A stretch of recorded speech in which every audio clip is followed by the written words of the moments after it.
Ilethe ingebhe ezisebenzini zaseSABC emmahovisi aseThekwini imibiko yokuthi omunye umsakazi woKhozi FM uTshatha Ngobe uhaqwe icoronavirus. UNgobe ube esetshela abaphathi bakhe ke izolo ukuthi uthole imiphumela ethi unaleligciwane kube sekuvalwa amahovisi kwakhishwa nezisebenzi khona izolo. Kepha namhlanje abahlola leligciwane bashaye ingwijikhwebu bamtshela ukuthi benze iphutha ngemiphumela yakhe ithi akanalo igciwane.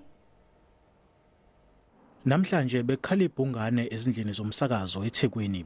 Ngaphakathi amathimba ematasa ehlanza lesakhiwo. Phela izolo umsakazi woKhozi FM UTshatha Ngobe uthole imiphumela ethe uhaqwe igciwane iCovid-19. UNgobe ubehlola kulesikhungo esisenkabeni yedolobha kanye nonkosikazi wakhe. Imiphumela kankosikazi wakhe ithe akanalo leli gciwane.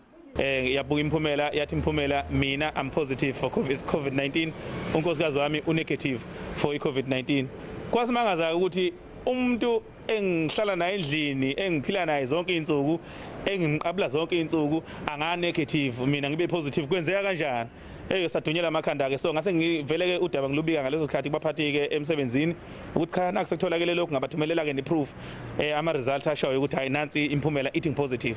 Lokho kushiye uNgobe enemibuzo eminingi. Ngisazokhuluma nabameli bami ngizwe ukuthi bathini ngizozwa ngabo ngizo-advise uyibona ukuthi into enjengalena imiswa kanjani.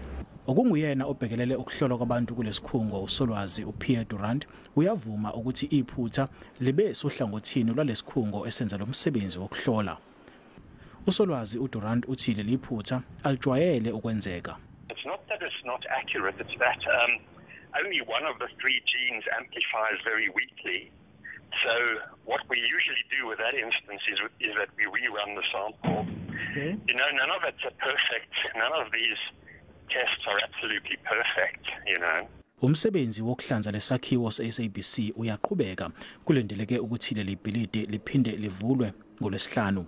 NgingoSimphiwe Makhanya, izindaba zaseSABC ngiseThekwini.